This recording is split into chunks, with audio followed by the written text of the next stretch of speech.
Alright, that's my stuff packed. I need to go like now.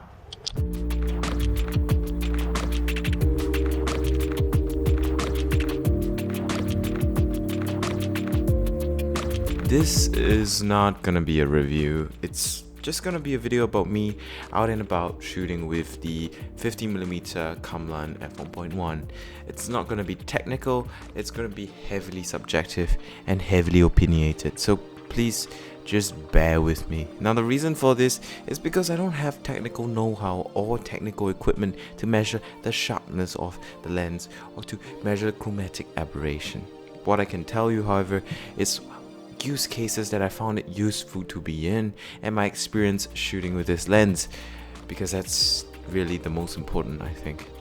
For stills, I would say that this lens is not really that good of a choice unless you're going for a particular look in which literally everything except 1 nanometer of your subject is in focus, and there is nothing wrong with wanting that look. But if this is your first prime lens or one of your first few lenses in your kit, then I won't recommend it for stills, because it's manual, so manual focus, manual aperture, and no image stabilization. So with a camera system like the X-T3, which the Kamlan comes in, it comes with support for Fujifilm X series mounts, or you can get it in E-mount, and I think you can get it in Micro Four Thirds mount. Basically, if you get it with like the X-T3 like I have here, it's gonna be terrible for stills because it doesn't have stabilization and the X-T3 doesn't have IBIS, so it's not gonna be phenomenal for stills in my opinion, because you're going to need to stop it down to f2.8 or f4 anyway if you want to regain any bit of that sharpness.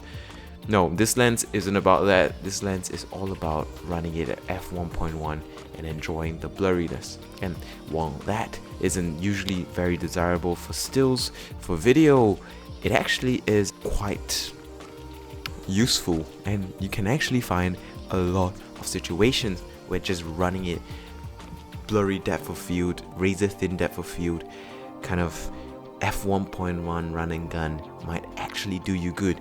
And when you're shooting video, manual focus and manual aperture aren't negatives, they are in fact usually positives.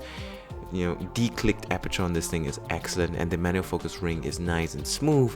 Although it's got kind of a short throw, you should be able to pull focus, because you're not expecting to really get razor sharp on point focus with this lens, because if you're like me, the whole point of this is to just run it at f1.1 and just shoot. If you're wondering who is the go in the videos, it's Sophia again. She's my friend from the other lens review, and she's gonna be kind of the subject model thing that I'll be filming here. And I think because this is a 50mm lens with a 75mm equivalent focal range, because it's an APS-C only lens, it's actually pretty good for portrait style video. So that's that. So I was shooting video down in Chinatown. I figured the low light situation at night will be a great test for f1.1, and the fact that it's got beautiful bokeh, at least that's what I figured it might have, having those beautiful lighting setups and fixtures because of Mid-Autumn Festival. It's an actual festival, look it up. It has all these beautiful lighting fixtures for Mid-Autumn Festival, so I figured it would be great for background and background blur, and I was mostly right.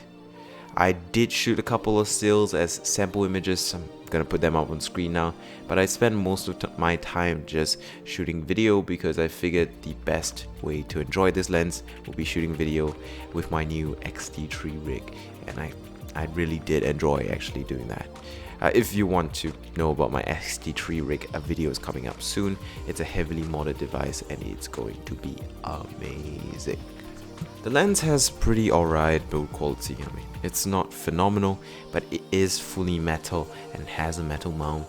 It's not really heavy, which is a good or a bad thing. I think it's a kind of a bad thing, because a lens like this should be heavy to make up for the fact that it doesn't have image stabilization. But you might like a light lens. It's light, but it's metal at least, but it isn't weather sealed, so don't be using it out in the rain for obvious reasons. It comes with a metal lens hood, which is a nice touch for such a cheap lens. and it is a pretty good lens hood in that, I think. It's not amazing, once again. It mounts on that 52mm tread mount, and you can put your ND filters on there, which you would need if you want to use this lens outdoors. So be prepared to buy some step-up rings or a matte box or a bunch of different things if you want to use this lens in bright daylight. So shooting video with this thing, I think the beauty of this lens is that the depth of field is just crazy on it. It's razor thin. Now, if you shot with this lens on a flat surface, if the middle of that flat surface was, assuming the flat surface was parallel to the lens, of course, if the middle of the flat surface was in focus, the edges won't be. And if the edges of the flat surface was in focus, then the middle won't be. That's how thin the depth of field is on this camera. But that means that you can really isolate the subject. That's great for creating that dreamlike look, that dreamlike aesthetic in which everything's kind of blurry and kind of faded away and mushed together. I really like that. The focus roll-off is pretty pleasing. There is chromatic aberration that's quite apparent wide open in very brightly lit situations especially. But if you're just trying to do a dreamlike aesthetic, give me all that chromatic aberration, give me all that imperfections, low sharpness, low contrast and blurriness. If I want to do a dreamlike kind of look, this is probably a lens that I would choose. Beautiful separation and beautiful isolation of the subject. It really creates an ethereal look to it, in that literally anything else in the shot doesn't matter except what you have roughly in focus. But even then, it's also not exactly in focus because you're running it at f1.1. So that is really, really interesting of a look, and I thoroughly enjoy that. Of course, you might not find any need for this because, say, you're not a narrative filmmaker or a documentary filmmaker trying to send a message with your lensing. You want something clean, sharp, because you shoot commercials or music videos. That's understandable. But if you're looking for that cheap lens to give you a very unique look for very specific situations, man, this lens really stands out.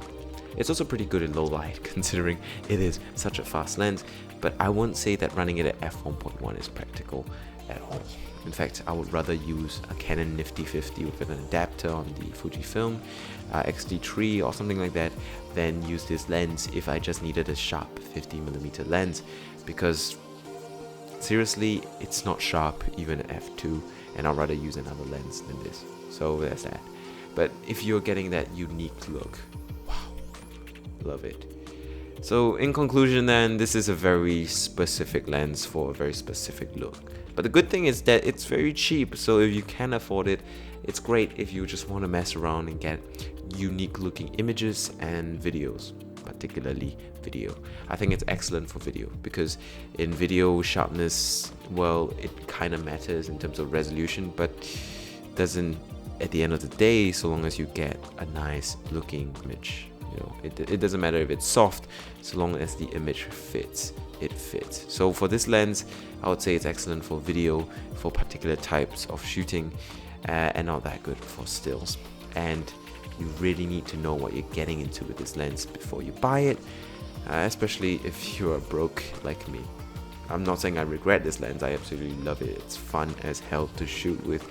Just be aware that this might not be the best lens for you, especially if you're just starting out. Anyway, that's it for this video. Subscribe for more camera related videos with other sort of tech related videos, vlogs, all that stuff. Just subscribe if you like the sound of my voice. Follow me on Instagram and join my Discord, linked in the description, because you can join a giveaway that's going on right now because of that. And finally, if you have any questions you want to ask away everywhere. Comments, Discord, Instagram. I've got people on my channel who's like part of a community who's happy to help, and I personally try to reply to as many comments as I can, so ask away. That's it, I'ma head out. See you soon.